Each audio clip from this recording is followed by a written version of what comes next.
It's Thursday, May 5th, 2011. I'm Rim. I'm Scott. And this is Geeknights. On this Cinco de Mayo, we're going to talk about Al-Qaeda, Corona, Libya, Osama bin Laden, all that stuff. Hey. You know? Speedy Gonzalez. That too. Let's do this. So you know we're a big fan of the food trucks, Oh right? my God, every day. Well, not every day, but every day the pizza truck is out. I go to lunch I've early. never seen a pizza truck. It's in Midtown, like near Bryant Park. The thing is, there's such a good pizza place near me. There's like 20 of them, but they're all touristy except one really good one. I got some really good pizza near me. And of course, everything place has pizza also. Right? Yeah, but that pizza's mediocre. It's no Sbarro's. But there's actually a quality Italian pizza place right next to the office. Don't even have to cross the street. So why would I go to a pizza truck? Because all the pizza places that are good. They're fantastic pizza. But they are very specifically either proper Italian pizza or New York style pizza, which are the best kinds of pizza. Of course. But sometimes I do enjoy the Chicago style, Boston style. I do not. And one kind of pizza I really do like is the super thin and crispy Sandella's kind of pizza. All right. Flatbread? The pizza truck. I don't even consider that really a pizza. That's more of just a flatbread sandwich. Pizza. Anyway, so I'm looking, and the truck appears to have that style of pizza. All right. And it smells really fucking good. And there's a gigantic line. So all the people who work near me, who normally would go to the super awesome Little Italy pizza, must be deciding consciously to go to this truck and stand in the longer line instead. So you went to Little Italy. Yeah, I went to Little Italy. Why don't you go to freaking Two Boots under Grand Central? Because that Two Boots is the shittiest Two Boots. The shittiest Two Boots is still pretty good. The thing is, the pizza seems like by the time they heat it up, one, they never heat it up as hot as it needs to get. And the service sucks, and the line sucks, and Grand Central is not where you want to get lunch. All right. But anyway, I always walk back from my lunch and see the pizza truck because I eat at like 11. Mm-hmm. Someday I just have to eat later, so I'll walk out and see the pizza truck and go, oh, right, and get a pizza. No, see, that's what I thought. There's a falafel truck that's been coming near me recently. There's a lot of falafel over there, actually, but there's one falafel truck in particular, the Taim Falafel and Smoothie Truck, Taim. Nah, the falafel near me kind of sucks. And you know what? That truck had every day I see it. It's only there like once or twice a week. And there's a crazy long line down the street. So one day I went over there at like 2:30 because it usually parks next to Europa Cafe. So I'm like, well, you know what? If there's a long line, I'll go to Europa Cafe. 2:30 p.m. I look and at the line, I don't see the line. So I'm like, oh boy, oh boy, oh boy. And I go to the other side of the truck. The line was entirely hidden behind the truck. It was gigantic. At 2:30 p.m., there was a line for this falafel. But anyway, a couple days ago, you know what I got? What'd you get? Crepe truck. You mean crepe. Crepe, savory crepe. Shit, son. They also had the sweet, but I got the savory because it was lunchtime. That's kind of crepe is something with like feta, some spinach. Yeah, they had that kind of thing. Maybe asparagus, some But egg. I got like chicken with some kind of cheese. I don't know what it was, and all kinds of vegetable of some kind. It was good. But, I've been riding my bike to work, and the thing is, my building, which is the former Lincoln building, now One Grand Central Place, those fuckers made sure the service elevator is basically impossible to use. So they're technically... Well, what are the hours of the service elevator? It opens after I get to work and closes before I leave. Yeah, but that's because you work weird hours. No, basically almost no one could work the hours. But independent of that... Because mine is 8 to 6. Even then, if you want to use it, these union asses take forever. They don't open it on time every day. You got to wait for the guy to come down, open the elevator, let you in. You got to call That's ahead what I and do say, too. Yeah, and it takes 10 minutes on each end of my journey. Really? It only takes me a couple minutes on each end. And even then, because the hours suck, I can't use it anyway, so I'm not riding my many $1,000 performance hybrid to work. Your bike is not many thousand. I spent a couple thousand. That was too much for that bike. That bike is way better than your bike. That bike was not worth many thousand. There are better bikes that you can get than that for I got it on sale. 1,000. I only paid $2,100, I think. I forget. That's way too much money. Nah, not really. Nah. Yeah. Okay, Mr. gigantic gears in even the back. even the retail price of bikes on the official website is not that much. It's for a that good bike. I don't think you should ride my bike sometime and see. Well, let's go to the what exactly model is your bike? I don't remember. I'd have to go look it up. Yeah, I think you maybe had got the rip off, if you No. know what I'm saying. Actually, I got that for about $800, $900 under MSRP, as I recall. Yeah. I doubt it. I did my. I had a smartphone when I was at the store. Your It's not bike like does not look like a $2,000 bike to Scott, me. it's completely different from your bike. Anyway. All right, so what do you think isn't different? I mean, the gearing's different, brakes are different. Yeah, you can get a bike with those gears and those brakes for like a couple $100 more than my bike. For you're not multi-$1,000s, you can get a bike better than Lance Armstrong's bike. Probably not actually. Actually, yes, Lance Armstrong's bike is between $1,000 and $2,000 on Trek.com.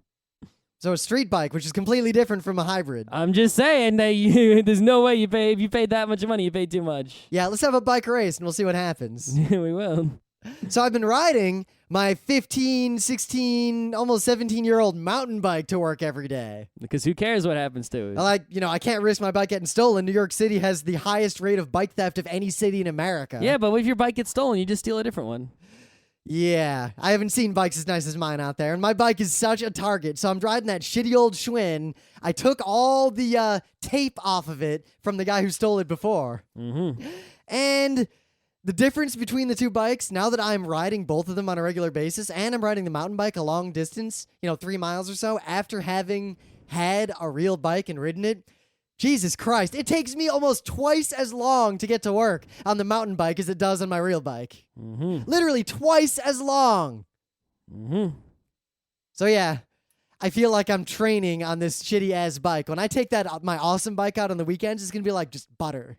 Uh-huh. Yeah. Anyway. Yeah? You said you had some sort of crazy opening bit. You had something to say. What? No, I just wanted to talk about the Crips. Oh, that's all you had? Because right before we did the show, Scott's like, no, wait. I got a really good thing to start with. Yeah, because you were talking about food trucks. I said I said I had a pre-opening bit, and I want to talk about the Crep. That was it? The crep? Yeah, Crep truck. Nah? Nothing beats the Pretend truck down on St. Mark's. Oh, shit. Yeah. There's none of that near me. I should just bike down there and get it. You could. Because my other big revelation was, I have a bike at work. I can just go biking for like an hour instead of getting lunch. You could. Yeah, and I have been. All right. I almost went over the Williamsburg Bridge, but I might not have made it back in time. So I just went to the base. You definitely would not have made it back in time. I got to the base of the Williamsburg Bridge, and then I sat and had lunch, and then I biked back. Mm-hmm. Yeah. So, Thursday. Yeah. Got something to talk about? You got any news? I do have a news. Oh, do you? Yeah. Doesn't have to be news. Remember, we used to call this the lounge. Whatever. We can talk about whatever we want. You were the only one who ever did that. Yeah, because you always complained, I never have any news on Thursday because I don't care about normal stuff. I don't. Uh-huh. I don't care about nerdery.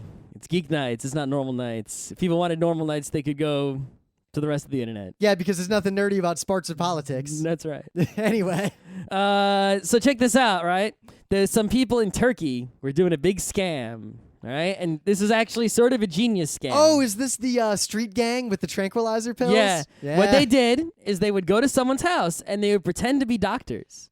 Like, they would wear lab coats. Yeah, you know what? Dr. Mario is not a real doctor. That's right. And they would go and they would tell the people they were testing a new drug, and they're going door to door pretending they were doing clinical trials. Clinical trials are not done door to door, but I guess people don't know that. You know, there's So a they relevant line from Archer, which you don't watch, but the line is, you weren't suspicious at all that your chemotherapy drugs were chewable? Yeah. So they basically would go to someone's door, pretend to be doctors doing a clinical trial, make people, I guess, sign a paper or something, and then give them a pill and suggest that they should take it immediately. And people took it, and it was a tranquilizer, so they went to sleep. And then the people robbed their house while they were tranquilized and left. I cannot disparage the Pakistani or the Turkey, or because there's this study. I've seen articles about similar things in the past. This type of robbery is not a new thing. The police response to it is a new thing. Yeah, so what the police did is they went around to people's houses pretending to be doctors. Basically, the police did exactly what the criminals did, only instead of using actual tranquilizers and robbing the people, they gave them placebos. And I imagine after 86 out of 100 people took it. I imagine the cops being like, dude, that could have been poison. What the fuck's wrong with you? I'm not a doctor. That's exactly what the police did. Yeah. It says police later returned to warn residents to be more cautious. I cannot disparage the good citizens of Turkey, though, for being stupid, because this shit would probably work almost Anywhere? as well in America. No, I'm not picking on the country. That just happens to be the country where it happened. I'm picking on all people. But all I say people this, are this stupid. I say that not stupid, gullible. It's the same thing. Stupidity exists. It can be independent of gullibility. I think the same thing mostly. But I think. Well, I mean, I guess reason it's like I say- a subset, right? Gullibility is a type of stupidity. But I say this because remember a while ago, there was a series of vandalism incidents in motels and hotels where someone would call a random room and be like, there's a gas leak. You need to break your window right the fuck now or you're going to die. And a lot of people would just like throw the TV out the window. Yeah, because of the gas leak, the warning is going to be a telephone call. Well, it's weird because And you're not going to smell the gas at all. because on one hand, there is a problem in general with fraud, especially petty fraud, where someone like rips off a cashier for like $50 in change. Yep. Where the people who are gotten often won't go to the police because they feel embarrassed that they were stupid. Mm-hmm. Simultaneously, the police often won't take these things seriously because They're not big enough. They feel that the victim was stupid, when at the same time there was an evil person who did very clearly commit an act of fraud. Yep. And I am very, personally, forget morals, forget ethics, personally, I have mixed feelings because on one hand, you are stupid if you fall for some dude calling your hotel in the middle of the night and telling you to throw the TV out the window. That's right. On the other hand, And you're the one who did it. on the other hand, the guy who called you also does not deserve praise. That's true as well. But I do feel personally, and I do not put this forth as a way the legal system should be. This is just my personal visceral opinion. The dude who throws the TV out the window should have to pay for all the damages.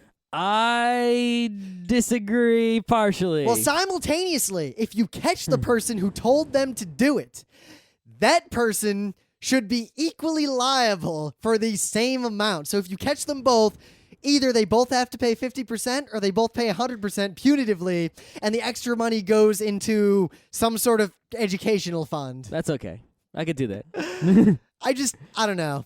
But I mean, okay, but the person who takes tranquilizers and gets their house robbed shouldn't have to pay. No, so what's the difference between the two? Because the person got their own house. See, if you vandalize a motel, you hurt the motel owner. If you let your house get robbed because you're a moron, All right, why should you be penalized? It's Wait, you so- damaged yourself. So, And it was negligence, not Scott, active. you were already penalized because all your shit's gone. So you should still. So maybe it would be okay if your house insurance didn't pay out because you let your house be robbed. Should there be a clause in renter's insurance for gross stupidity? I think there is already sort of stuff like that. Like if you burn your own house down, you don't get arson insurance. Well, if you let your house get robbed, but what if why should you but get? Scott, burn your house down, as in I spread a bunch of gasoline and lit it, is very different from burn the house down because I turned on the oven and then I put oily rags in it to dry them out and then I fell asleep. Okay, no, I'm talking about the situation here is more akin to. I decided to set off 100,000 fireworks in the backyard. Yeehaw! Oops, house on fire. That you shouldn't have to get insurance. The insurance shouldn't have to pay for that because you were doing something stupid. I think you should have the option of getting insurance for that. If Oh, someone will cover absolutely, it. absolutely. But by default, homeowners insurance doesn't need to cover that shit. Yep, so here's the question. It should be like flood, where you got to buy the extra. It's like you want to be stupid, you want the right to be even dumber, you got to pay more. That's why I'm saying, in the case of the I mean, idiots you could buy throwing the insurance- TVs out the window, they should have to pay for the damage they caused. Yes. But in the case of the house being robbed because you took pills a stranger gave you, you already hurt yourself. You didn't hurt anyone else. So there's no punishment to be given. You've already punished yourself by losing all your stuff. I doubt many people who were affected by this in Turkey had renter's insurance. At least like we do. Well, if they own the house, they have homeowners insurance. Yeah, because everyone in the world has homeowners insurance available to them. They don't have homeowners insurance as like a required thing like everyone has? Probably not. Why not? Most places Turkey's are not. a normal place. It's not like some backwater hole. I know, Scott, but you realize very few places in the world have the insurance requirements that the U.S. does for So anything. in France, you don't have to have homeowners insurance to get a house? Every country's different. Anyone from Turkey, let us know if homeowners insurance is required to Plus, own a Scott, house. remember, it's not a law necessarily, but it's a requirement for the mortgage. What if you have no mortgage? Well, then maybe you don't need to have homeowners insurance. Well, what about you telling me the Turkish banks don't require insurance? But at the same time, what area of Turkey is this? How many people have mortgages? Residents of the southeastern city of Gaziantep. All right, how are the demographics there? Is it mostly homeowners or is it renters? I don't know. Go on Google Earth and go to Gaziantep and take a look. That's what I'm saying. I am just guessing randomly, putting forth all the biases I have and the ignorance I own about Turkey to say that I am guessing that the majority of the people who were caught by the take these pills, I'm a stranger scam did not have insurance that would cover losing all your shit due to taking pills from strangers. All right, send all your Turkish racism hate to rim@frontrecruit.com. It's not racism, it's Turkism. Yeah, okay, Turkism. I'm guessing. This is my guess. I am pretty confident that Turkey is a completely normal place. It is. I'm just guessing that and that they have insurance like all other places that are normal. I would bet that in most of the world, even the industrialized world, a lot of people do not have insurance. I'm sure they have insurance. A lot of people in New York do not have renter's insurance. They have banks. Well, renter's insurance isn't required by law. Yeah, it's required by contract only, and many leases require it, and people just don't keep it.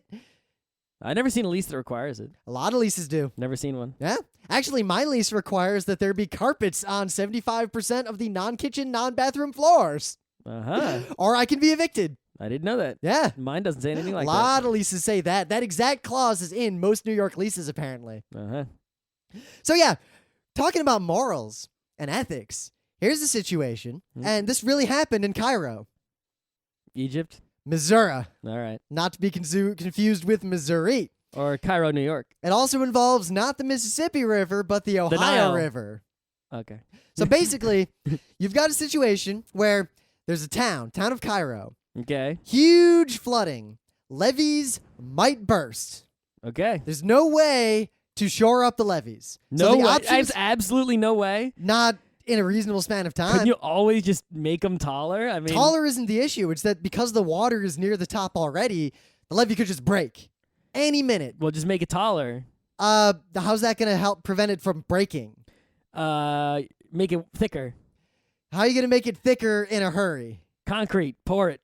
Pour it into what? You put up a big wooden wall about a foot back from the existing wall. Do you know how long it takes for concrete to cure? And you pour the concrete in between the old wall and the wood wall. Scott, what unit of measurement for the for our great dam, the biggest dam in the U.S. Mm-hmm. What unit of measurement do you think would be used to determine how long it took for that concrete to set? Minutes, hours, days, weeks, months, or years? Days? Years. No. Years. No. Years. No. Hoover Dam, years. No. Anyway. That shitty concrete. Get Roman concrete. The shitty levee is and when you get the concrete, shape it with Damascus steel. It's too late to fix it. The levee could burst. Steel wall. Destroying an entire town. Why did you live there? So here's an option. The option That's was, like moving to the place in Pennsylvania where the coal mines are on fire. The thing is, the levee was fine, and there was a plan to be able to get around this. That to save the levee. Doesn't this happen every year, though? No. The last time this happened was in 1937. Oh, okay, so it's not too bad, right? So the plan to fix this that could be enacted was to pump a large section of the levee at a different point full of liquid explosives, blow it the fuck up, thus causing the water to destroy countless acres of farmland and destroy tons of homes in that area, but save the much larger town of Cairo and its surroundings, and theoretically possibly prevent further levee problems in other areas in the coming days. Uh-huh. So, what are the ethics? Do you think it is more ethical to leave the levees in place, risking a fairly substantial chance that the levee will burst suddenly and catastrophically somewhere along its banks, probably destroying the entire town of Cairo, or at least putting the entire town of Cairo under 15 feet of immediate floodwater? or purposefully destroying a portion of the levee, destroying 100 or more homes and a whole ton of farmland. All right, well, the first thing you got to question is there a third option? No. There's absolutely no third option. Well, you can't like use a bunch of helicopters to remove all the water. You Nope. can't pump the water into Scott, like a sewer. No. None of those options were feasible. You can't get like a big water pipe and bring the water to Arizona where they really need it. You realize none of those options are feasible from any engineering perspective. But anyway, no. You can't just like fill up a boat with water and sail it away. How big a boat?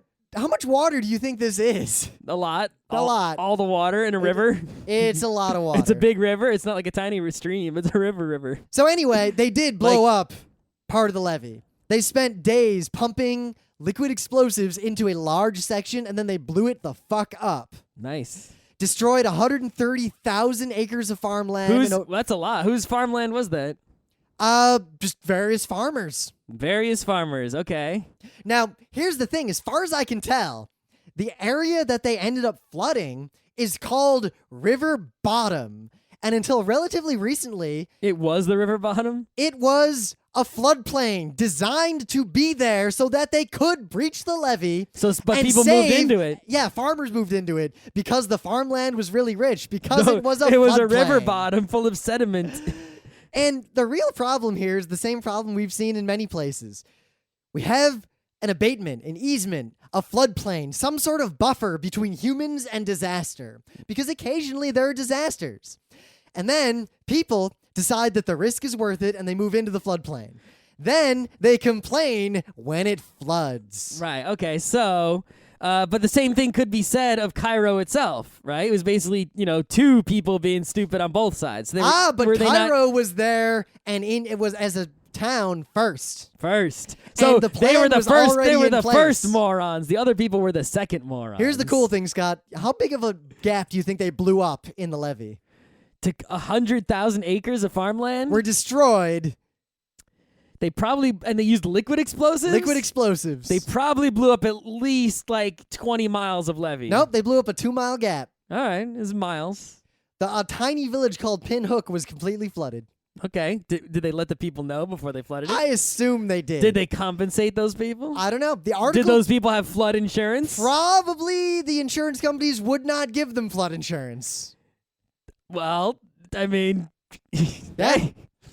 I just thought this was an interesting story because it is many times when we have ethical arguments in the Front Row Crew forums, people always trot out the hypotheticals like, say there's a trolley on a track that's going to kill 3 people, but you have the power to hit a switch and divert it to where it'll only kill 1 person instead on a different track. Is it ethical to do so? It's like that would never happen. Well, here's the situation. Do we blow up the levee and destroy all these towns? Or do we not blow it up and risk the very real sudden disaster of this much larger town? I still question how much effort they put into finding a third way. Scott, the sheer amount of water. You realize blowing up the levee and destroying all that farmland, the rest of the levee, all the, everything behind the levee, all that water, there all wasn't that some riverfront, other levee they could blow up? that water dropped about a foot. Uh-huh. Only a foot. There wasn't some other levee somewhere to blow No, up? that was pretty much the best, safest place they could possibly do anything. Couldn't they just... There are 241 miles of levees. Okay. How about, here's what you should do. Everyone back the fuck up. Everybody. All right, what do you mean? Like along the whole river. It's like, okay, we're going to blow this one up now. Everyone else has 10 years to get out because we're blowing everything up. And then the river's going to be as wide as it used to be. Tough shit, everybody. You were all stupid for moving here in the first place. Then you'll never have the problem again. Yeah, that doesn't really address the immediate ethical concern of what do you do right now. Well, it's just who's going to be first. Because, Scott, you realize what you are. Captain Hindsight. Da, da, da. Oh, should have thought of that before. No, that wasn't a Captain Hindsight. That was a future saying. It's like, hey, listen, So, Scott, I believe what you were saying is that Captain Hindsight has a brother, Commander Foresight. That's right. Kind of like Prometheus and Epimetheus. But anyway. It's not even foresight. It's basically, it's like, okay, I see what happened, yes. But now I'm saying we know what's going to happen in the future already. Scott, this here's is the what thing, we though. should do. This is one of those every 100 years disasters. Right, so that means you should be stupid for 100 years? No, it means that should people be allowed to assume these sorts of risks? Should the farmers who went into this ultra-fertile land, fully aware that this sort of thing could happen, not be able to knowingly accept that risk for the likely 99 years of fertile farming followed by 1 year of destruction? I guess, if you want to. My only beef is that people complain. And possibly that tax dollars end up subsidizing their subsequent stupid decisions. It's weird. It's sort of like, there's the obvious similar situation where I bought a house on an airport and I complained about the noise. Yep. Right? That happened in Michigan near me when I was a kid. There was an awesome shooting range that had been there since like the 20s. But this is more like you bought a house on an old abandoned airport and then suddenly they decided to start using it again. It's like, but at the same fuck. time, if the airport, you got to do your due diligence. If the airport wasn't condemned and was still able to become an active airport, you made your bed. No, it was condemned, but they renovated it. All right, so what was the zoning? I mean, would the zoning still have allowed the airport to someday possibly come back? Well, your mistake was that you only bought a tiny square in the middle of the airport. You didn't actually buy the whole airport. But did you know? I mean, if you don't do your research and know whether or not it could turn into an airport again, then fuck you. At least they told the people to leave and they didn't drown. Yeah, I assume. The article doesn't actually specifically I'm pretty say. sure nobody drowned. Yeah. Plus, the other thing is, you can always pick up your whole house, too, and put it on a truck and go. Do you know how long that takes? Yeah, but it's like, how much advance notice did they have here? It takes days? I mean, come on. They only had to make this decision within days? Yeah. Did they put the liquid explosive in the dam that quickly? Yeah. That's pretty fucking fast. flooded. That's a lot. I mean, it's not like floods give you a lot of warning, like, hey, I'm going to flood next week. But didn't they know that it was rising? Was it a flash flood? I mean, I don't know. I didn't read the article that in depth. You gotta have more notice than that. But I guess complaining is the only thing that bothers me, and hypocrisy. Because, I mean, right now, look at what's going on with the Republicans. They can complain about how the federal government shouldn't waste money and help people out and be socialist. And then they complain that the federal government isn't giving them money to deal with all the tornadoes that are happening. Yeah. Anyway.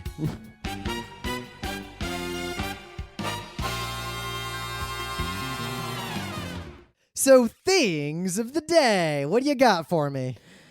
So check this out. These dudes, they took a Kinect, right? Which is a Kinect is a Microsoft Kinect, and which is basically a webcam that can also detect depth. Yep. And they combined it with a 3D printer. Beach of a Wookiee. That's right. They take that and they take a picture of you, and they basically create a 3D model of you, and then they take that 3D model and put it inside. They basically put it in the middle of a rectangular 3D model, and then they print out a miniature you in carbonite. That's pretty cool. So you realize that this exact same advance could be used to advance teledildonics. It could indeed. Yes. It could also. The resolution isn't high enough yet, though. But not yet. I saw another example where they were just making miniature figurines of people straight up. I kind of like the carbonite thing better. Yeah, it's not bad. That's the kind of thing, you got to be pretty fucking cool to have a carbonite of you on your wall. Yeah, another good idea, though, I was thinking for this, right, is we could bring a Kinect to, like, a museum and go find, like, say, Venus de Milo type sculptures or, Michelangelo's David type sculptures, scan them, walk around them with a Kinect a little bit and go home and print out, miniature Davids because we don't have big printers. But if you had a big printer, we could print out Michelangelo's Davids that were accurate to, a very small, high resolution. Going back to, I was going to quote the Goonies because for some reason all this reminds me of is when they broke the dick off the statue in the beginning. But I mean, yeah, we could start, basically printing out copies of famous sculptures, like we have, you can buy prints of famous paintings. Well, what are we going to do someday? I don't know. Is there a place that will sell you a copy of, Venus de Milo or something? I'm pretty sure the answer is yes. How much does it cost? I have no idea. Look on Amazon. All right. So while you look that up, I found it's kind of a blog / website, but I think it's worthy of attention. The website is cool, but I'm linking to a specific entry in it. It is called The Art of Manliness, and it is telling you how to be a proper man. It has articles on things like how to use a straight razor, how to properly iron a dress shoot, A Men's Guide to Looking Like Cary Grant. Just cool stuff like that. But they have one article here, Lessons in Manliness, about one of the baddest asses in the history of the American Old West. Mm-hmm. Bass Reeves was a black deputy U.S. Marshal in the Indian Territories. Alrighty. He was invincible. He shot a lot of people, captured like 3,000 felons. I don't think that no one can capture 3,000 felons. In his whole career, 32 years. You gonna tell me he lifted 10 Pokemon? This guy basically did. No way. This guy is just one of those consummate If you try to badasses. catch 3,000 felons, one of them is gonna kill you. Yeah, you know what? He shot a lot of them. There's no way. Well, you should read this article. This is Paul Bunyan territory. Nah, I haven't done full research. How many blue oxen did he have? But I did a little bit of research, and it seems to be at least partially legit.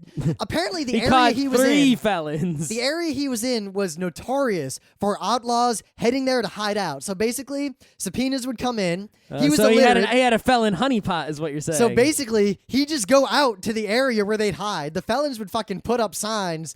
There was an area, I'll quote the article. 80 miles west from Fort Smith was an area known as the Deadline. And whenever a deputy marshal from Fort Smith or Paris, Texas crossed the Missouri, Kansas, and Texas track, he took his own life into his hands. On nearly every trail would be found posted by outlaws a small card warning certain deputies that if they crossed this line, their lives were forfeit. Mm-hmm. So Reeves would collect those cards. Oh. As he went off to fuck these people up. There is a story, I do not know if this is apocryphal or not. I cannot verify. Are these cards available in a museum? I don't know. I cannot verify if the story is true, but supposedly, at one point, a bunch of outlaws got together and tried to assassinate him. So they caught him, they Good ambushed job, him, guys. and they get up close. One guy's got a gun trained on him, the other guy's up close with a gun at him, and they get him off his horse, and they ask him if he has any last words. He says that there's a letter from his mama in his pack, and he would be much obliged if they would read it to him one last time before they shot him. Mm-hmm. So the guy says, all right. The moment he even glances toward the horse where the pack is, this dude grabs him by the neck and screams, son of a bitch, you're under arrest now. And his partner was so startled that before he could shoot him, he turned around and basically got them both. Just, son of a bitch, you're under arrest. Someone's got to make a movie. All right, David by Michelangelo, 12-inch statue, marble finish. It looks pretty close to the original. All right. $35. Yeah, so I don't think there's a market for printing your own just yet. I'm just saying, if you want, you could also do all sorts of other things, like, any sort of object you have in your house that you might want to duplicate in physical shape. Like maybe you've got, What? I'm looking around the room. There is nothing where a crude simulacrum of its physical shape would in any way help me in this room. You could buy an action figure and then make illegal pirated copies of it. Crappy unpainted ones, yeah. You have to paint them. That could be a fun activity, though. If you have an action figure and then you want to paint it exactly like, or if you think the paint job in the action figure sucks, just repaint it. A lot of people, that is a hobby, but I'm just saying you could look at the original while you're painting the new one. I guess I could you could duplicate just this- buy 2 of the action figures. I guess I could duplicate this 2007 Parsec Award. Yeah, okay. Or you could use it as paperweight. Well, I knocked Lupin off of it while I was trying to grab him. You could duplicate Lupin. Yeah. All right, anyway. But anyway, the meta moment, the book club book, is still Asimov's Foundation. If you're a nerd or a geek, you should have read these books. Yep. So we're just doing the first one. Just because, we should probably do all 3. But I'll read them all, but we're just going to talk about the first one. I bought the trilogy. I think there's more than that, actually. The unofficial book club book is the entirety of the Prince of Nothing series because there are now 5 Prince of Nothing books. I've read them all. Scott's rereading all of them to get up to that point, and it was, I think, the first book we did in the Geeknights book club, and many, many listeners are suddenly reading them again. So you will be able to follow the illustrious trend of the Front Row Crew, where one of us read The Prince of Nothing, tricked another person to reading it. They raved about it and convinced the rest of us to read it. Yeah. And there's a lot of fantasy novels out there. Nerds like fantasy novels, and there's Games of Thrones. I've heard of those. Loch Lamras. There's Dragonlance, Dragon this, Dragon that, Dragon Don't everything. read Dragonlance. Forgotten Realms. You really don't want to read anything with dragon in the title. I'm just saying, there's Lord of the Rings. There's all these fantasy novel series. They're big. Forgotten. Yes. Prince of Nothing, it may not be the best, but it is the awesomest. It's just, there's something about it. It is about the favorite of the Front Row Crews and the Geeknights. We're a group of geeks. we're really into fantasy stuff and sci-fi stuff, and a lot of us read, a lot of this stuff forever, and for some reason, the Prince of Nothing books, more so than anything other than, say, Tolkien, has just caused everyone to read the books in like repeating cycles. Every time someone like gets into it again, it causes the whole conversation of I can't even get into it. Hey Rim, I just had an idea. What's your idea? What if the tusk is the heron spear? That is not. There is no way. I'm just saying that could be pretty awesome though. Yeah. I'm pretty sure the heron spear is some sort of laser artillery. I think you're crazy. Either that, or it is a spear in the same way that the spear of Longinus is technically a spear. That is what I think. It is possible that the Prince of Nothing and Evangelion are in fact the same series. It's possible. Pretty much. That actually works really well. No, I it said doesn't. that? Yeah, it does. No. Yeah, you haven't read the 4th and 5th books. It really does. Maybe 4th and 5th, but not 1, 2, 3. Yeah, read 4 Except and 5. for the dad complex. Yeah.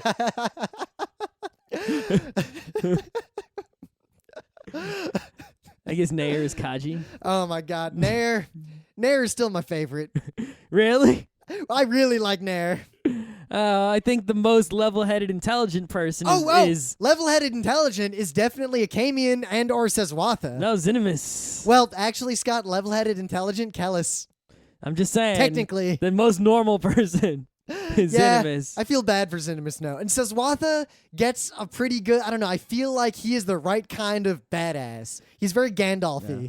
I think the best person is probably like, Mathanet. He knows what's up. You don't know, you know his full deal? I know enough deal. You don't know his full deal, I don't think. Yeah. But yes, this Swath is pretty good. Yeah. He knows what's up, too. Because he doesn't shit. He doesn't need to. Actually, I have a newfound love for the oldest dragon. I don't know any dragons The yet. oldest dragon is both the oldest dragon and the oldest dragon. All right. Yeah, so anyway, this weekend, Saturday, is the Nerdnick, the Nerd NYC Nerdnick. We will be there nerding.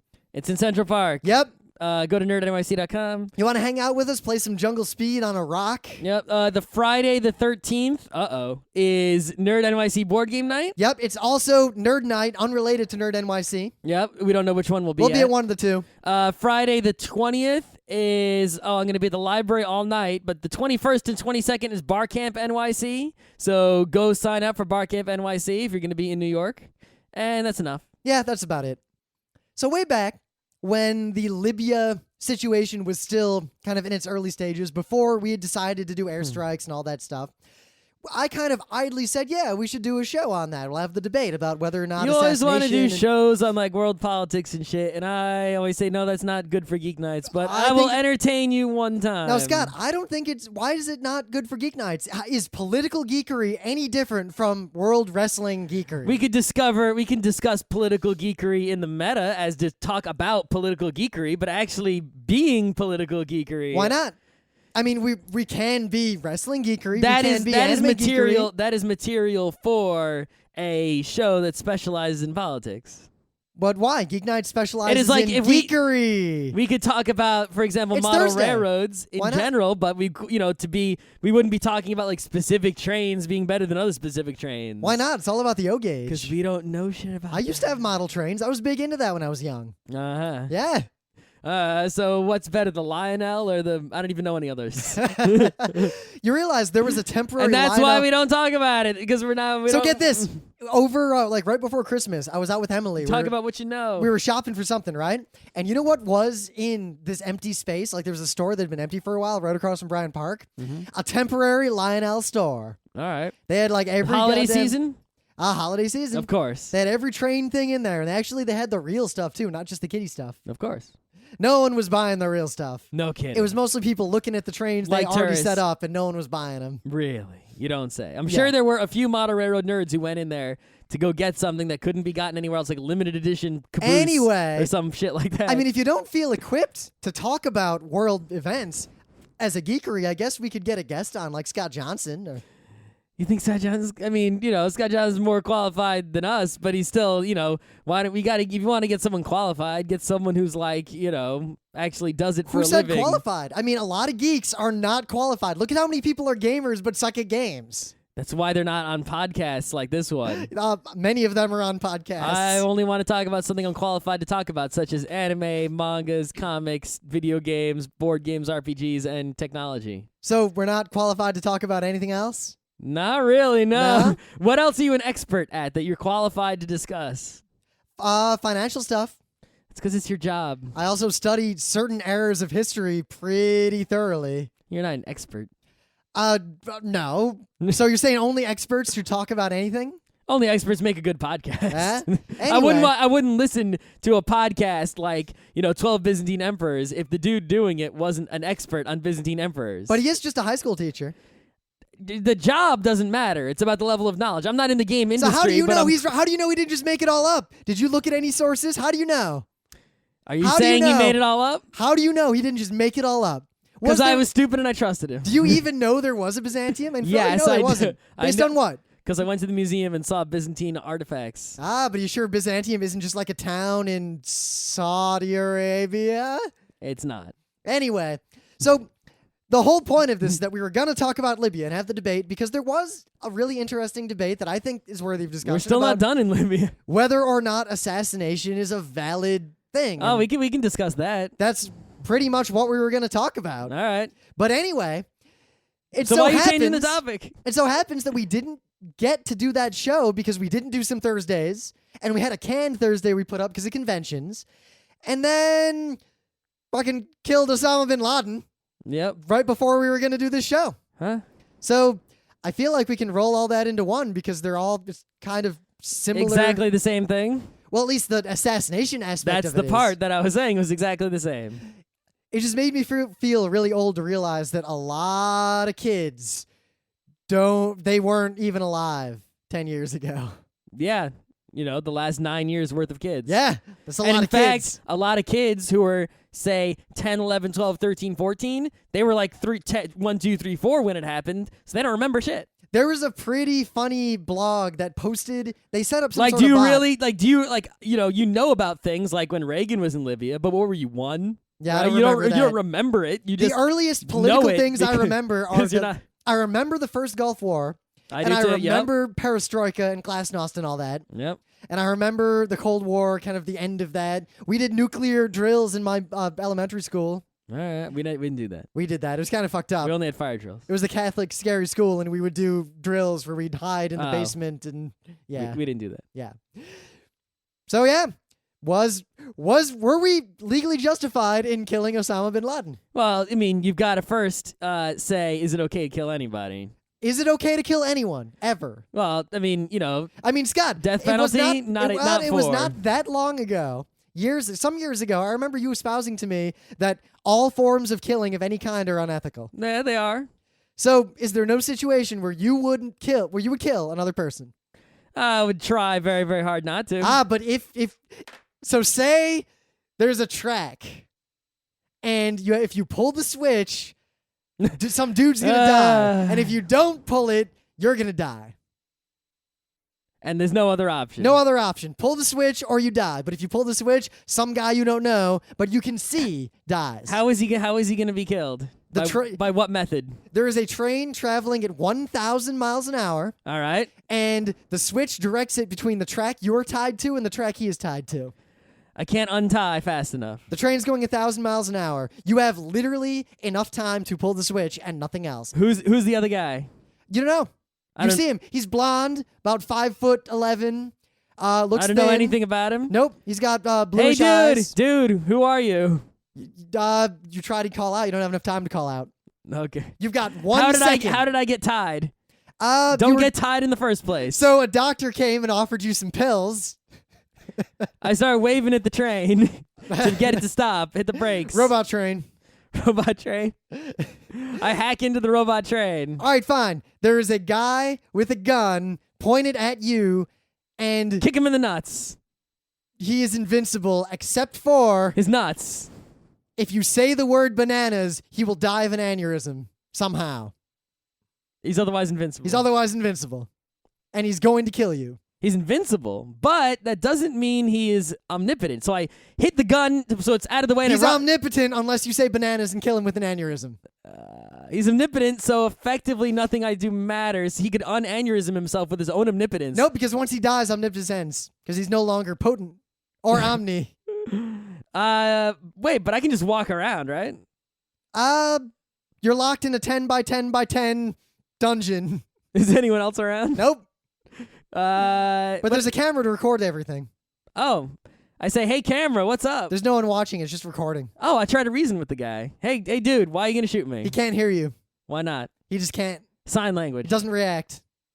I give him the finger. He's grabbed your throat. He's choking you now. Oh, he's at least not shooting me. He's choking you. I'm slowly dying. All right. You are literally 1 second from blacking out and dying. I try to take the gun. You fail. I failed. You're dead. Sucks. You would not have said bananas at any point? Well, how would I have known to say banana? Someone told you all this ahead of time and demonstrated Who told me ahead of time? The guy who put you in the dungeon. Who put me in the dungeon? How'd I let myself get put in the dungeon? Another omnipotent guy who's not vulnerable to bananas. Why didn't he save me? Because he's evil. Evil. So there would be no point in even saying banana, because if I left, that guy could have killed me with his Saw omnipotence. style. You're locked in a room. You were kidnapped. Some guy just like sapped you. You wake up. There's you and another guy. There's a gun. And the guy says, I'm not opening the door until one of you's dead. And the other guy says, I'm not going to die. Oh, I wouldn't shoot him. I would just wait. All right. You both die of starvation. Or, all right, he picks up the gun. And he points it at you. Now what? No, that's all him. I'm waiting for rescue. So you're going to let him kill you? I'm going to die of starvation if I don't. You wouldn't kill him? No. No, why not? What do you mean why? Because we might be rescued, and then I would have killed him for no reason. What if you know there's no chance of rescue? I can't know that. How can I know that? All right. You're welded into a room, and the Welded? room. Yes. I'm going to suffocate. There's air being pumped in That means holes. through holes that are slightly larger than air molecules. I make some situation like Shawshank Redemption. See, frankly, there is almost no situation where if I had to choose between me dying and someone else dying, if the other person is going to be the cause of my death, it is highly unlikely that I would not kill them if that was the only option. Right, exactly. But the point that I was trying to make with my stupidity there is Yeah. that there is almost no real world situation where there is no chance. But at the same time, the practical situations are more like, say for whatever reason, you have a gun. Okay, why You did carry a gun. All right. Like, say I carry a gun for self-defense. I wouldn't. All right. Say I do. Okay. I got a gun. And someone armed with a knife who's in close, deadly range tries to assault me. Okay. I would not feel any remorse, at least at the attempt of shooting them. Oh, yeah, but you know what I would do is first I would threaten them with the gun, hoping that it would dissuade them. Yeah. And then I would, of course, even if I had to If you say shoot to wound, that's crazy and stupid. if I was 'Cause forced, that doesn't work. if I was forced to shoot them, right, I would attempt to not shoot them That doesn't like work. in the head. That doesn't work. No, you don't shoot them in the head. You shoot them in center mass. I'm just saying. and they're going to die most likely. But for example, right? In fact, Scott, if you let try... us go back to bin Laden, right? All right. I was reading because I read many accounts. Yes. As many people did, and who knows the veracity of these accounts? I don't know. But many of the accounts that I read, at least 3 of them, all said that when they went to get bin Laden, there was a woman there who they intentionally shot in the leg. Intentionally. And then they shot bin Laden to kill him because he resisted. But there was a woman they shot in the leg on purpose and succeeded in only wounding her. And they're Navy SEALs. So it's possible, if you're a badass Navy SEAL, to hit Scott, someone they're in the not leg. just Navy SEAls. They're the special Navy SEAls. Yeah, they're the best Navy SEAls. I'm just saying it's possible. I mean, there's And the because conventional it's wisdom possible, of shoot the hostage. I have to try. But Even if my skill is nowhere near their skill. See, I would not try. I would try. I would shoot for center mass. I would try. I would basically have I no think I qualms. could hit someone in the thigh. I'm pretty good. Are you? When was the last time you fired a pistol? The year 1990. That wasn't a 22 caliber pistol. Never. But I used a 22 in like 96. Pistol or rifle? Both. Mm-hmm. It's really hard to hit things with a pistol from far away. Yeah. But it's really hard to hit anything with But a if pistol. a guy is close enough in knife range, but he's not close enough to actually stab you're yet, more likely to miss at that range, according to many accounts I didn't read. say he's at the knife range. I said if he's, like he's farther away, he can't stab you yet, but he also isn't, but at the 50 same feet time, away. people often greatly underestimate how deadly knives are at moderate range. Ridiculously deadly. Because pistols are inaccurate and difficult to fire at moving targets if you're not heavily trained. So basically, someone with a knife is very deadly, surprisingly far away. Yeah. But I could also run if he's got a knife. All right, got a gun now. Now I can't run. Yeah. So, but now it's a Wild West shootout. Yep. So it's a Wild West shootout. I do not disagree that you try other options if they are available, but in the real world, there's a lot of uncertainties. There's no perfect, you must kill them no matter what, or you will die unless you're kidnapped by a sadist. Plus, let's say, at the same time, there's no guaranteed way to escape. And if there's more than a tiny chance that I could die, I will probably opt for deadly force if that will greatly mitigate my chance of dying. Yeah, but then again, right? So let's say you're locked in this crazy room and you're going to kill the other guy, right? But they could just be lying. You don't know that's actually going to get you out of there. Yeah. Right? It's only in the real world example, this guy's threatening you with death. There's so many options that you try before you try to kill him. Yeah. And even then, it's like, if you try but to... I'm saying if those options, in my personal case, would reduce my likelihood of survival, I will probably skip them. Yeah. I mean, say someone breaks into a house that I was in. I would use the Batman tactic first. I try to hit, I might try to club him over the head with a baseball bat from behind. Yeah, talk to him from somewhere he can't see you. Yeah, you got a Batman. That's the best way. Yeah, you try a whole bunch of things. So anyway, was the killing of Bin Laden justified? Well, I don't know enough of the details to say for certain, but I can say the following things. Number one is... they talk about that he resisted. Who knows how he resisted? I'm dubious of that. Yeah, it says like, even if he was armed, he didn't get a shot off, right? And they shot this other woman in the leg. They couldn't have shot Bin Laden in the leg too. He's an old man. It's not like he would have gotten up. What was he gonna do? He's an old man in Dallas. Says he can't do shit. It's possible that they could have just. It's possible they tried to shoot him and they accidentally shot the hostage in the leg. That is also possible. I mean, we don't know. We have no idea. The thing is, also, you're telling me I saw a lot of people arguing that, because a lot of the pictures were leaked, and I saw them, and everyone. I don't know. I've heard that every peak picture was fake, and that no real pictures have been leaked. Not of Bin Laden. Oh. What was leaked was a bunch of other pictures from the compound. Yeah, I saw pictures of the helicopters and beds and all the other people dead. Kitchens and. I saw a lot of dead people. I didn't see any dead people. I saw a lot of dead people. I saw a lot of stuff. The argument a lot of people are making on the internet that is just ludicrous is they're saying that, look, in all these pictures, there are no weapons. None of these people were armed, clearly. They took the weapons. Yeah. I mean, there are other explanations, but I think the simplest one is if they you just took conducted them all. a raid of a dangerous place with armed people, you don't just leave the weapons lying around for whoever might wander in to find them. Yeah. And plus, they had this super crazy helicopter of some origin. Did you see the cool thing where they showed the picture of the helicopter and then they showed the picture when, as they were leaving, they blew the helicopter up so no one could study it? Well, yeah, I think, but from what I've read from helicopter nerds are pretty sure that... I was reading a lot about what helicopter nerds They're pretty sure say. that it is a modified Black Hawk helicopter and not some sort of secret helicopter that is stealth. But basically, it was a... They said it was it's probably a custom helicopter using other parts. It was basically Black Hawk helicopter plus F-117, body stuff that made it stealthy-ish. Someone made a good argument that it was actually smaller than you would expect, and that was kind of a specially designed, like, miniature version of an old Comanche or something. Who knows? But anyway, it was a cool I don't helicopter. know. Aaron Clark, I know nothing more about helicopters Yeah, than what we you should have get told Aaron me. Clark to ask about this helicopter. He knows. Anyway, they could have blown up all the weapons with the helicopter. That would have been very efficient. I doubt they did that. Yeah. The weapon, someone finds an AK-47. They've now found the technology to make more AK-47s. I mean... No, but the point is you're going to carry all those weapons back with you because you don't have a helicopter to fly back in. Well, you could turn them over to the clearly competent Pakistani military. Okay, sure. Good idea. They just hand them right back over. Who knows? The Daily Show had a good bit where they're basically like, not only was he hiding but in it's a like house, they probably, at least we have no idea because we weren't there. But they probably could have just clubbed him over the head and taken him probably pretty easily. I would argue from a foreign policy standpoint that as a politician, obviously not knowing any of the real intelligence, I mean, this is all speculation. We don't know what, the SEAL team actually was told. We don't know what Obama and all them actually know. For all we know, there's some crazy thing, like we have no idea. But knowing what I do know, I would posit that there was no way you would want to actually bring him back alive. Why not? Because what would you gain? The NIMBYs wouldn't let the trial happen anywhere. Oh, you were saying what would the government gain? Yeah. Nothing. The NIMBYs, the government would only hurt the government. In fact, it would probably, if anything, there would almost definitely be a tax against wherever the trial was. Wherever they put him would be attacked. Unless there already was a trial. He was already tried, so you could just put him straight in jail.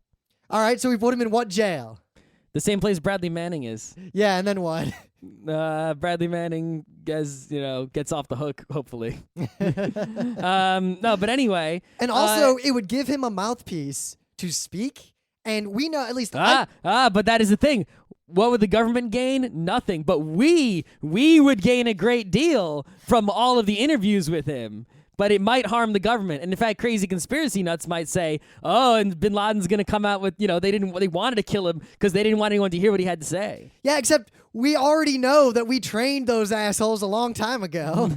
I'm just saying is that, they don't want, the government did not have anything to gain, but the people did. I think it would have been, at the very least, right? Even if it wouldn't have, given us any useful information or anything of that nature, it would have been entertaining to see, bin Laden on 60 Minutes. Oh, yeah, yeah.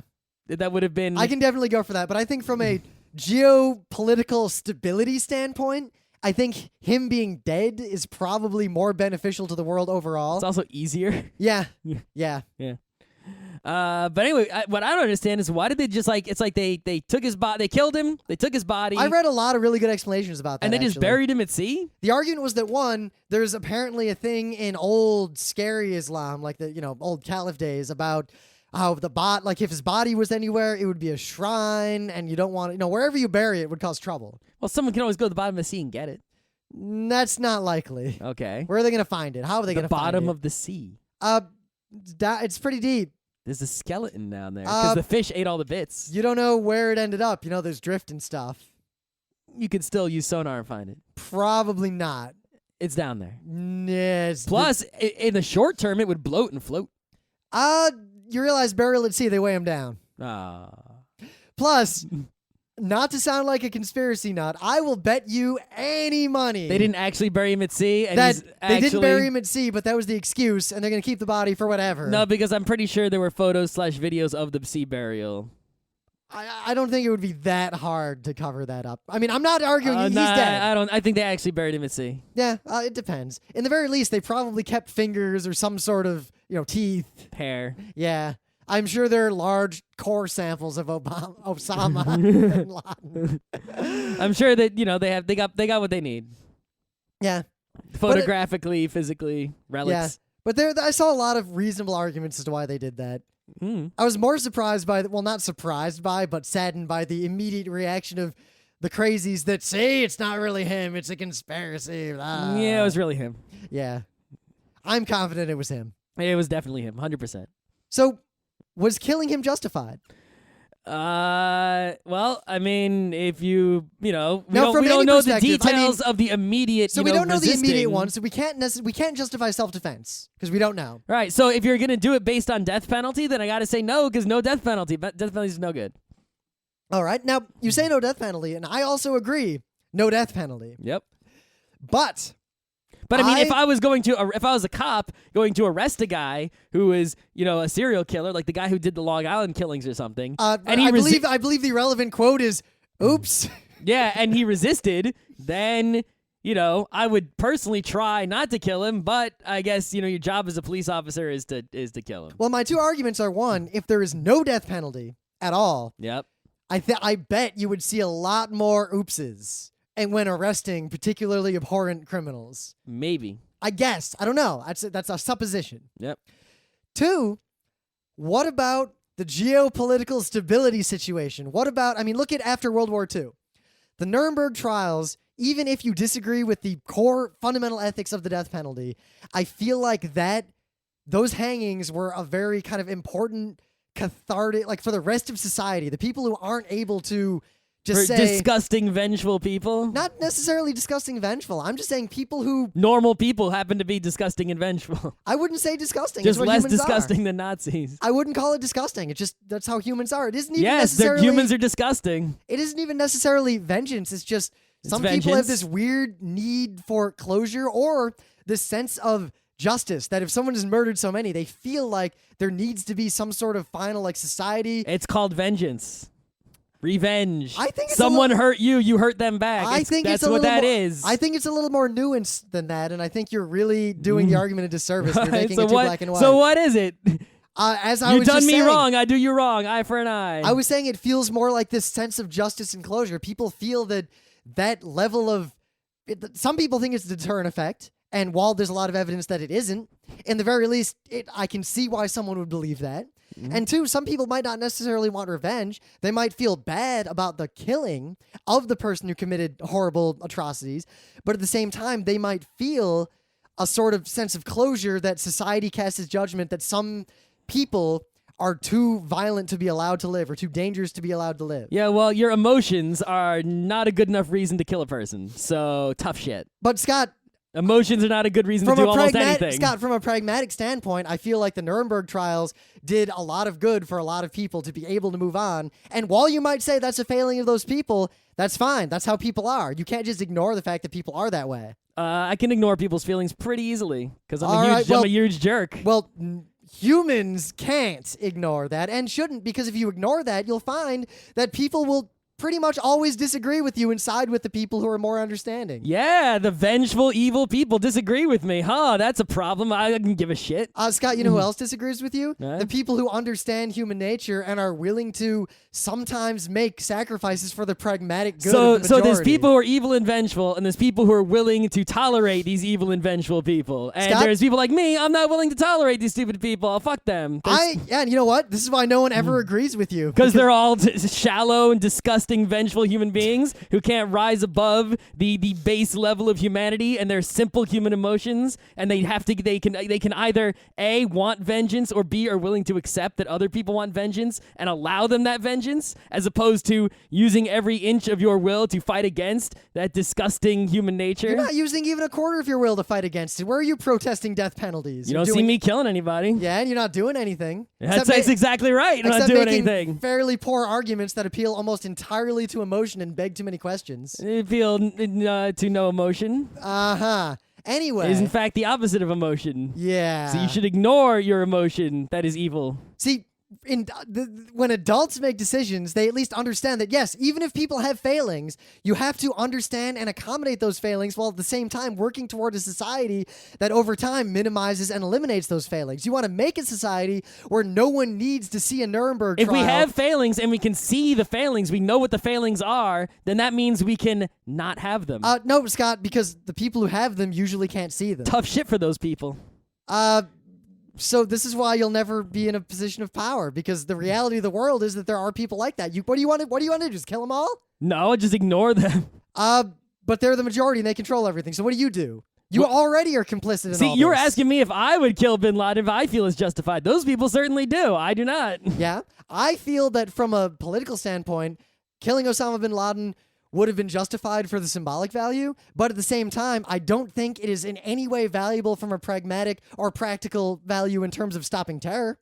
No, absolutely not. No way. It doesn't stop any terror, because bin Laden wasn't even really that good at being a terrorist. He was really shitty at being a terrorist. But anyway... And he wasn't even doing any terror recently. So I guess I feel that on the death penalty, for situations like this, I feel like it's something that should be available and used so rarely that it's a big fucking deal when it is used. Pretty much war crimes. That's the only case of the death penalty in my mind. Nah? That's your rebuttal? I don't really, even when it comes to Nazis, right? It's like, there's people who are like Elie Wiesel. He's like still hunting down the Nazis I think that's stupid. I'm very much South against America, that. Right? And it's like, okay, listen, the dude was a Nazi. He was an evil, disgusting person, the worst kind of person that ever was lived. But it's like, what is there to gain by finding this person who's basically living alone, hidden away in South America, and dragging them, this like an 80-year-old dude, somewhere to hang him? What is the point of that? I agree. I think it's stupid. I don't get it. I don't think it serves any purpose. It's just a few people wanting revenge for something that happened a long time ago. Yeah. So, but it's the same thing if it's immediate. No, because the immediate aftermath, there's a much greater effect. And I think the hangings, the Nuremberg hangings and the Nuremberg trials were a kind of accounting and reckoning that society, even though you disagree with it, I do think that. So it's okay to do something evil because there's a bunch of evil people who Why is don't it think evil? it's evil. What's evil? You're Evil- killing somebody. Why is that evil? So is it okay to kill people? Yes or no? There's a guy. Period. Just is murder okay? Just You know what I'm killing gonna anyone, say? You know what I'm going to say, Scott? regardless Sometimes. of circumstance. Sometimes. You can say sometimes. So yes. So why? Okay. So in the so the sometimes yes and sometimes no. Yeah. Right. In the sometimes no, why no? Depends on the circumstance. I have very complex opinions on killing and the death penalty. So every single circumstance is a different reason Yes. why killing is or is not okay. Yes. I don't believe in moral absolutes. All right. So if I were to stab you right now, that's not okay. Pretty much, right? Well, because I have many arguments as to why I don't want you to stab me. All right, fine. But Okay. the simplest one is that in lieu of all other things, as a solipsistic being that appears to have free will and believes that it exists, I have no more deep or core purpose than to continue to exist, because All that's right. the only thing I can do truly. So if you're going to do something that I believe may stop me from existing, there is no atrocity I will not commit to keep myself existing. All right. Let's make it a little easier, right? So a stranger walks into the apartment. Yeah. And he knocks on the door. We let him in. Let's Yeah. say maybe it's a pizza delivery guy. So Yeah. A stranger. And I stab the pizza delivery guy to death, right? Is that wrong? In my case, I would say yes, because Why is it wrong? in my case, I do not see any imminent threat to you, nor any reason for the killing, nor any justifiability for the killing. And it looks like there's been material damage, and another being that theoretically has free will and is solipsistically self-referential and consistent, has been ended. So why is it wrong to end a theoretically It's not- solipsistic being? It's not objectively wrong. Huh? I'm saying that I personally believe, my definition of wrong is that. That is only my definition, and even then, it's only a projection. I'd want myself to continue. I assume that person exists. Therefore, I assume that they also would want to continue. So why do you care what the other person wants? On a core solipsistic level, I wouldn't. But because for various reasons, some of them are probably physiological, some of them are philosophical, none of them are absolute. I feel like two solipsistic beings that may or may not be able to interact and may or may not have free will is probably better overall than one. Mm-hmm. Because there is more chance of interaction, at least as far as I can perceive. So it is all so it's all based on interaction, right? So Well, no, that's just in this case. so you value more interaction over less interaction. So therefore, Not at all scales, though. So therefore, you. Scott, I think the problem is you're trying to trap me in a moral absolute. But I'm not trying to trap you. I'm just trying to ask. yeah, but I'm just saying there are no moral absolutes. And if you want to argue pure philosophy, it'll all come back down to solipsism and everything else is of course, projection. everything comes down to solipsism, but it's basically, you have a totally subjective, moral, which Yes. is all morals are, Yes. that killing is wrong. And the question is just, why is that your moral? Why have you personally chosen that moral? If you want the simple answer, in general, I prefer to see people smile than frown. I prefer to generally see people happy. Is it a selfish moral? You do not want killing because a world with less killing makes you personally happier because that world has more people in it. But I believe, though I cannot prove, that it makes other people happier too. And I personally, for reasons that I may not be able to fully explain, feel happier when I see other people happy. And So that it that is why that you think it is okay to kill bin Laden, because you see that making other people happy. But at the same time, that alone wouldn't justify it in this case. You want my pragmatic argument for killing Osama bin Laden, as opposed to the philosophical one, because that gets boring really quickly. Mm-hmm. Pragmatically, it prevents him from having a mouthpiece, Yep. which it also prevents him being a focus for terror, because we know that by and large, terror committed, especially against the West, is not by some large shadowy organization that has a command and control structure. It seems to be by individual Random angry dudes. or small cells that coordinate in a very loose fashion. Yep. So as a result, the best way to prevent terror is to prevent a focus for that terror. Kind of like how if you put an object into, you can basically, by disturbing water that has something dissolved in it, you can sometimes cause that something to precipitate out around the focus. That's true. Like when you have superheated water that's been boiled twice, and it's fine. It just sits You get there. a bunch of calcium. But then you poke a stick into it or a spoon, and it it explodes suddenly. Yep. The focus you gave something for the hate and the terror to precipitate around. Bin Laden being alive, there is no practical way to do anything with him but kill him, and even killing him after the fact would have been a focal point for terror. The fact that by the time the news came out, he was already dead blunted that blow, I think, from a very pragmatic and practical perspective. It also, right, people don't think about this. It actually decreases terror in the opposite direction, right? Because it's sort of like we were on the warpath to hunt the guy down, and now that we got him, the warpath of the U.S., it's like we're not on the warpath anymore as much. At least we shouldn't be on the warpath. The TSA, right. I really hate the fucking TSA. I mean, we're still on the warpath. Many warpaths around the world, but there is one. At least the warpath has diminished a tiny bit. The TSA tweeted and reverted from. We took some offense and moved it to defense. Yep. The TSA tweeted something to the effect of, "He may be dead, but we're gonna stick around. Like terror is still a danger." Okay. Yeah. I was kind of, I feel like, okay, we got him. Can we repeal the Patriot Act now? Terror wasn't a danger before. So get this, the Patriot Act actually expires at the end of the month and has to be renewed again. It did. I thought it got renewed. I don't know if it actually got renewed. I didn't follow up after that. I don't know. I remember there was people asking me to sign digital petitions to make it not be renewed. It's been renewed before. I know. But it needs to be renewed periodically. Hopefully it won't be renewed. I think it will be, though. Probably. Maybe they can renew it with an amendment. Oh. That'd be at least a little bit better. As long as it's not a bad amendment, it can make it worse. That could always happen, fuckers. So two practical reasons. If you ignore the morals of killing someone, these were two practical, greater good reasons for killing him in the manner that we did, as opposed to trying to bring him back live. Yep. Well, morally, we can disagree on that, but at least we should agree that irrespective of our personal beliefs and irrespective of morals and ethics. Well, if I was the government and I had the motivations of the government, then practically, absolutely yes. Yep, and it just so happens that if I was the government, my personal motivations but I'm not in the this government. case generally aligned with what the government did. See, but practically, right, personally, right, me not being the government, I don't want that. I wanted to have a mouthpiece. I want to hear all sorts of crazy stuff.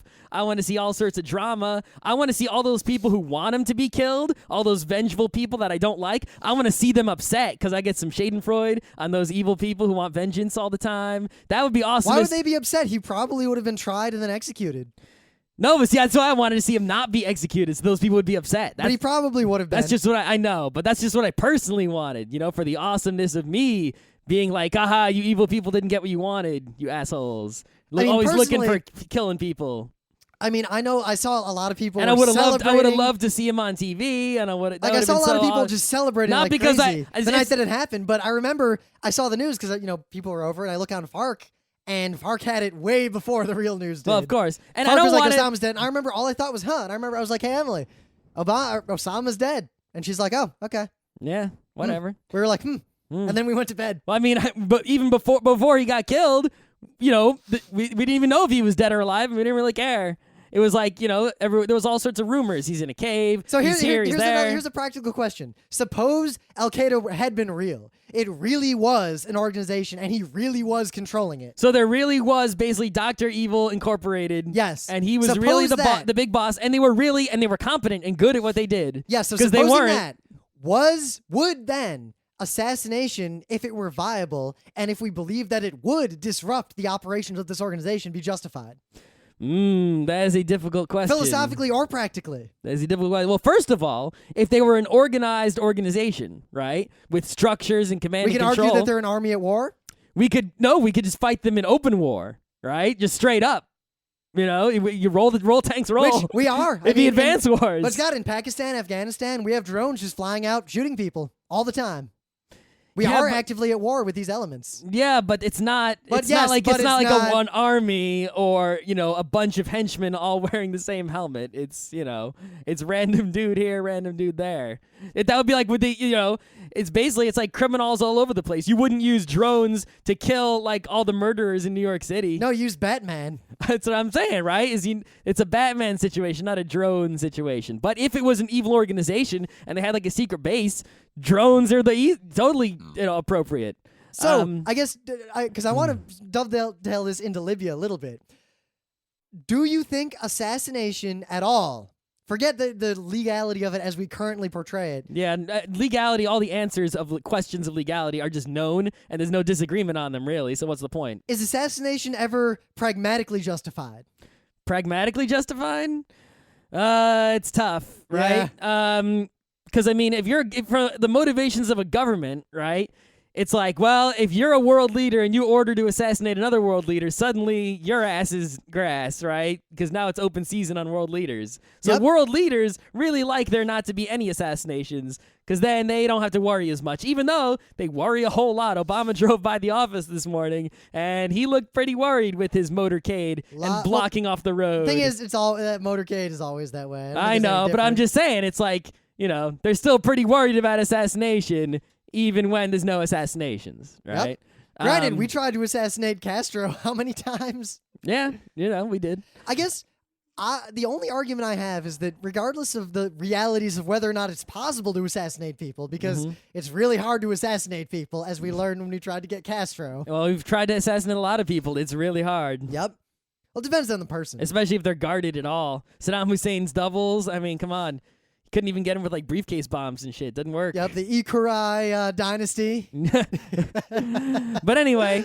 God, that was one of the best scenes in The Prince of Nothing. When he replaced the guard. But, so from that perspective, pragmatically, assassinating is not good if you're a world leader, because then suddenly you're on the line, right? But, and also, right, if you assassinate a world leader, you might create more disruption, right? Because now there'll be a struggle for power, and the person that you want to be in power might not come to power, and it could actually, make a bad situation worse. But at the same time, there are times when it could make a bad situation better. Well, I think a good example of that would be North Korea. Kim Jong-il is clearly not actually in charge because he is crazy. No. Killing him would disrupt everything. And maybe. You'd have to kill a bunch of other guys too, but not too many guys. You're better off letting him die of old age and letting them disrupt themselves than having an external disruption. But you could speed it up. It's like you could save them sooner. Why wouldn't you? If all the assassinating him now does is make the good stuff, or hopefully good stuff, happen sooner, then why wouldn't, Because it might not. That's true. But in the case of Libya... I'm assuming it would make it better. That's more of a case where, basically, we have one man who is kind of a demigod. Like, he has personal charismatic power over the elements of the military that are loyal to him. Mm-hmm.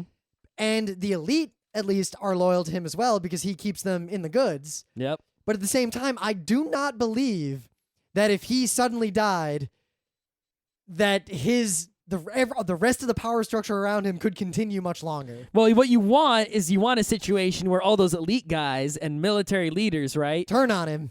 Well, no, they could turn on him, yeah, but it's like if he's assassinated, there's a few ways it can go, but one of the ways it can go is they get really mad, and then you made it worse. But another way it can go is a lot of mercenaries. Another way it could go is that they flee, and that's a good way for it to go. Is if they're like, oh shit, and they get out. The best way from a stability standpoint, even though it's not the best in the short term for the regular people, is if the elite, realizing that it's all going to fall apart, he dies, let's say, and they publicly side with the rebels and say, yes, we will form a new government.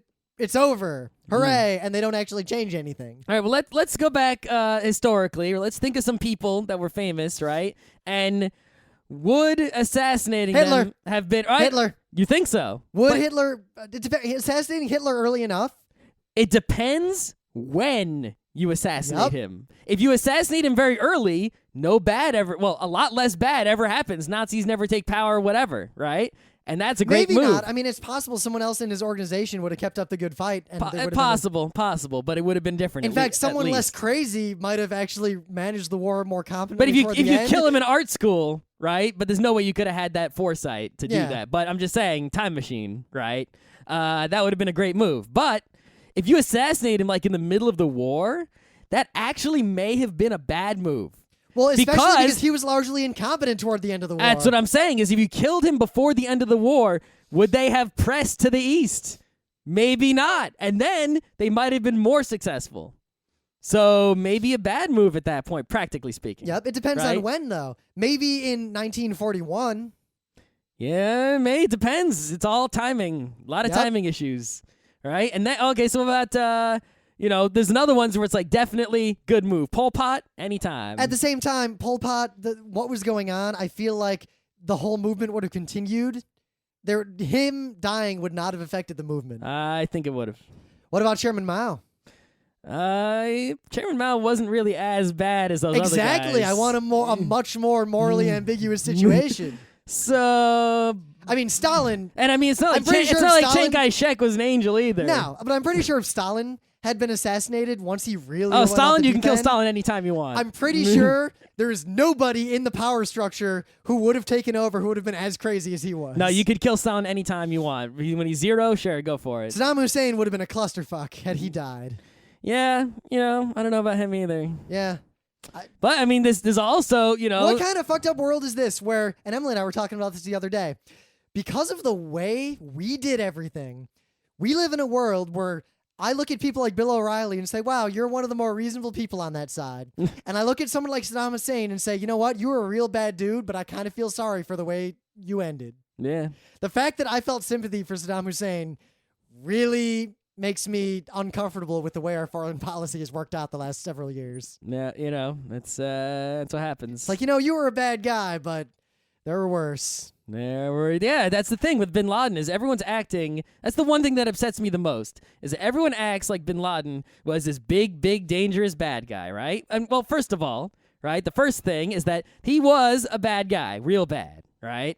But he was dangerous too. He had the money. He was dangerous and in that he connections. provided resources to many dangerous people, helped them out, gave them training and such and such. Clearly bad, clearly dangerous, clearly a threat. No question, right? But he was also responsible for many bad things, definitely, right? Such as embassy bombings in Africa, et cetera, et cetera. Yep. Right? So bombing of the we spent all USS these Cole, resources directly responsible. to get rid of him and his little organization. And yet, Rwanda...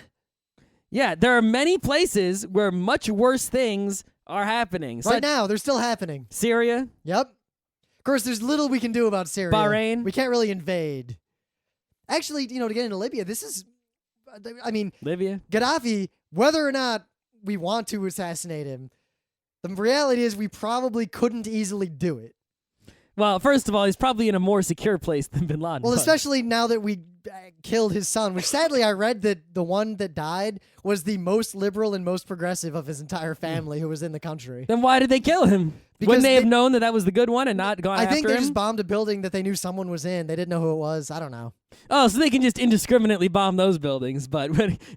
Well, the thing is, though, Libya and Syria, because he brought up Syria, are very different situations. Libya, because it was a rebellion, there are cities that are straight up, this is a rebel city. There are clearly demarcated forces. Well, There's Libya is an army. very large geographically. Yep. But as a result, it's very easy, if we want to intervene by literally attacking military assets with relatively little chance of collateral damage.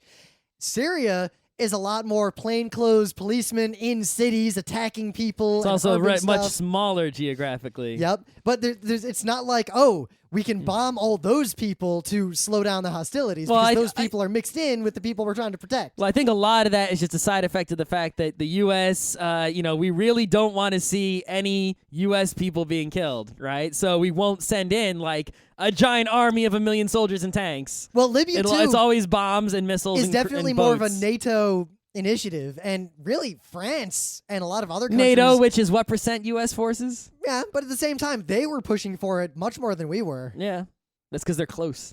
Also, and because Libya doesn't affect us as much. Yeah, also because there's a long... I mean, it affects us, clearly. I realized recently that many of our listeners probably actually have no idea what the Pan Am Lockerbie bombing was all about, or even know what that is. I just discussed it earlier, and how, we were basically 0 when that happened. Yep. Right? But at the same time, I knew about it. And yeah, but we don't remember but I knew about it. Of course. I've known about it for most of my life because, Lockerbie bombing. Yep. And yet, I have talked to many, many people in the past few weeks who have never heard of that.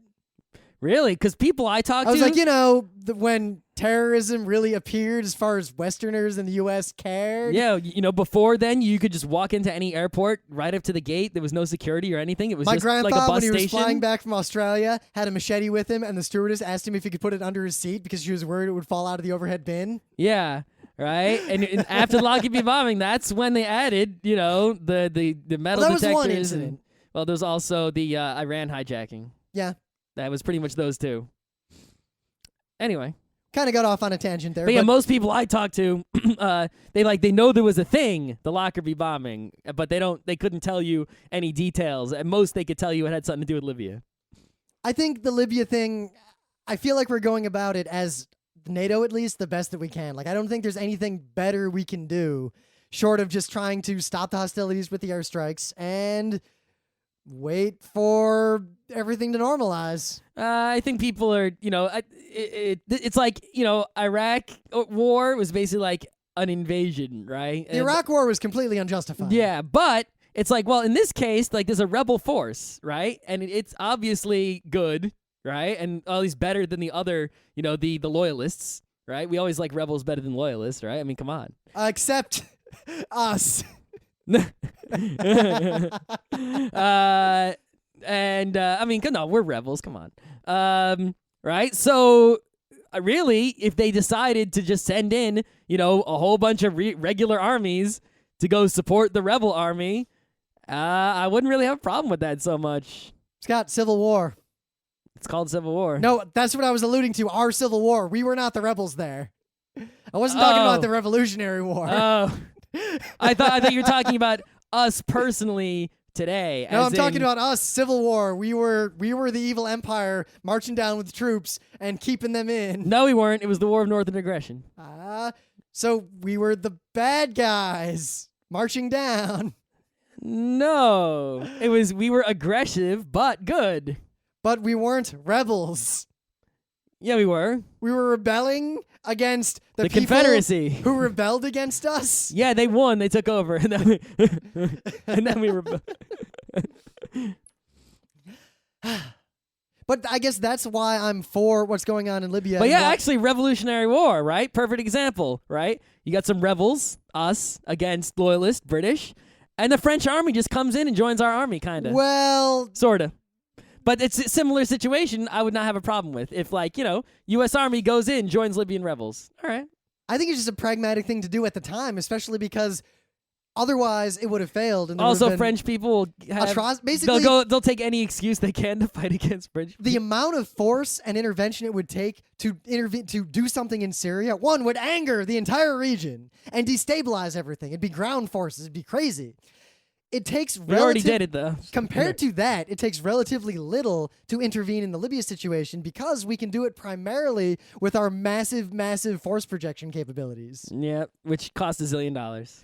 But at the same time, do they cost $1 zillion or do they cost $1 zillion regardless of whether or not we use them? That is the question is, right? We already know that a lot of these missiles and things cost $1 million each, right? But the question is, if we use them, are we buying new ones or are we just using it up?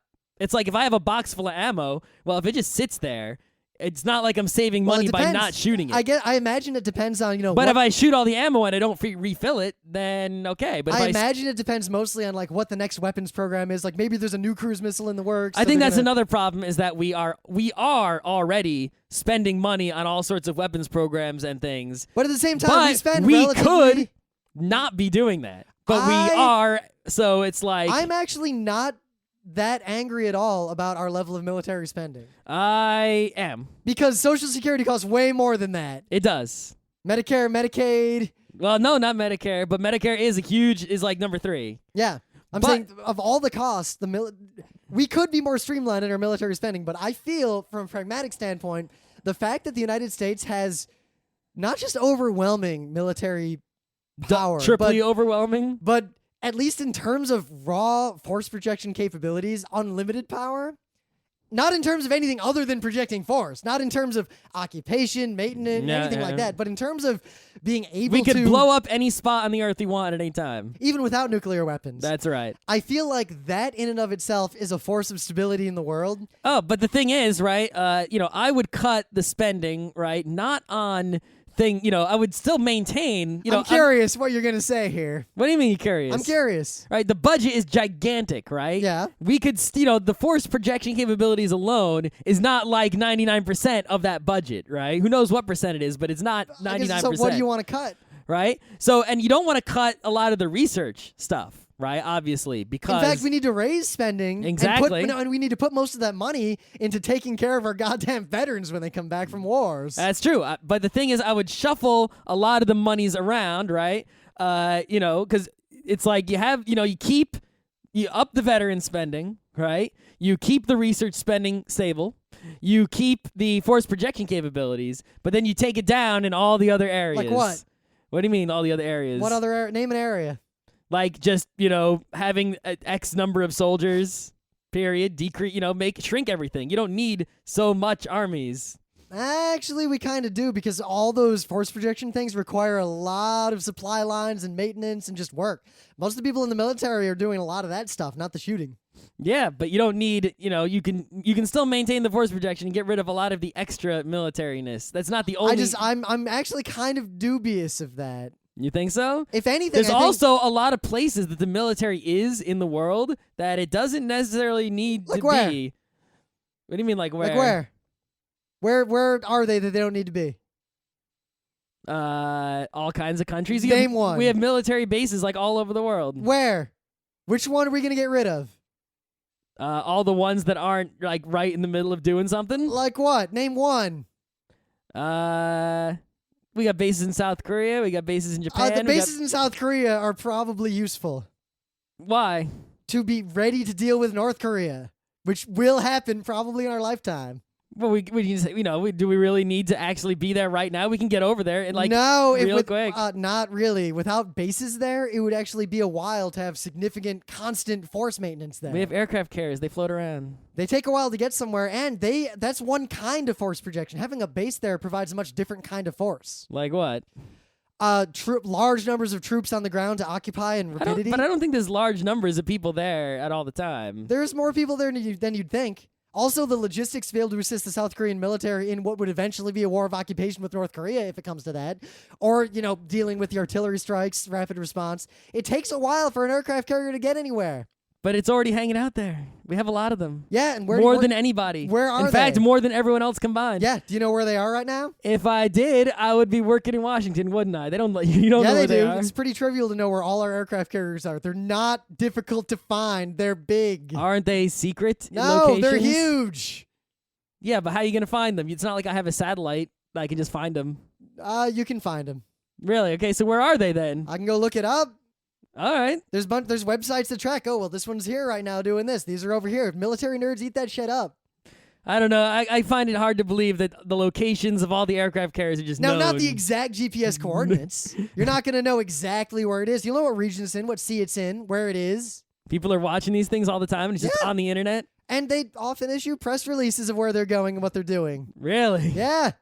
In fact, it's on the news all the time. Aircraft carrier going here for this. Uh-huh. The submarines are kind of secret. Well, that's a different story. Yeah. Obviously, you can't see the submarine. I guess, Scott, I'm just that's saying. Captain Obvious. My only point here is that you made a broad statement about what you think the military should be doing with its money, and yet don't actually know much about what the military is doing with its money. I said at the beginning we were not qualified for this kind of podcast. But you made a strong opinion, despite saying that you're not qualified to make the opinion. I'm on a podcast. It's my job. Uh-huh. It's probably entertainment for the listener. If I just go ho-hum, that's not very entertaining, is it? Anyway, it's been an hour and a half. I think we're done. All right.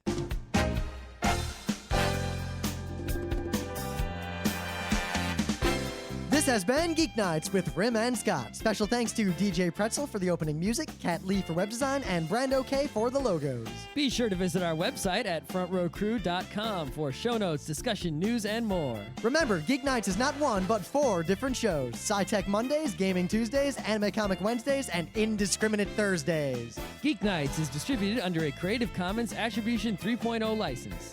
Geeknights is recorded live with no studio and no audience. But unlike those other late shows, it's actually recorded at night.